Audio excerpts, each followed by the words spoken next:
there's this huge, so in Dark Knight Returns, there's a scene where, and I copied it kind of in Batman versus Superman, where he grabs the M60, he busts through the wall, and he grabs the M60, and he's like, the guy's like, in the comic book, he's like got this kid, the mutant has this kid with a gun to his head, and he's like, I'll kill him, I swear I'll do it. And Batman says, I believe you. And he shoots him straight in the head, because it's like a no-win scenario. It's like the Kobayashi Maru of, the Kobayashi Maru is that, in Star Trek, it's that test they put Kirk through where there's a no-win, right? Because they want to see how you'll react, right? So they say, okay, we're going to make a scenario, a test scenario where you don't win, where there's no way to win. And in that situation, we find out what you would do in a no-win situation, because if you're going to be the commander of this spaceship, you're going to be in situations where, it's life or death, and especially when there's no tricking it, right? There's no tricking death in this case. And the famous thing with Captain Kirk is he went and hacked the machine and made it so there was a solution. Yeah. And so that was his response to the no-win situation, was create a scenario where he wins, which is cool, which is a cool character, that's a cool character move. But that's kind of how I felt.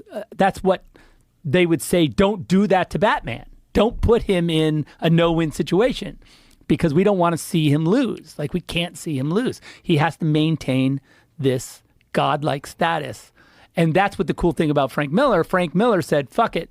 I want to see who this guy, if a guy, so you're saying to me that I've got a gun to this kid's head, you're Batman, there's no move, there's no trick, there's no throwing the batarang, there's no a dust ball to distract me.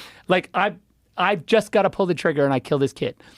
So you're saying in that scenario, what's Batman supposed to do? Right? Right. Yeah, he's going to lay down his gun. What's he going to do? It's the guy says to him, I'll do it. I swear it.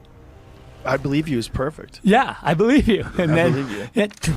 Yeah. So I'm just that's where Frank Deakins takes Batman and just tears him in half. Yeah. And you've got to now come out the other side of that. And Batman is still the hero. Batman still does the right thing. He maintains his code, he doesn't change, but our perception of him changes. And I think that's I have run afoul of, but a lot of the fandom who have gotten to the same place I have with the characters where they need to test them to and I feel like the characters, it's been my experience that the characters have not let us down. These myths have not let us down. You put them to the ragged edge into that scenario and they come out the other side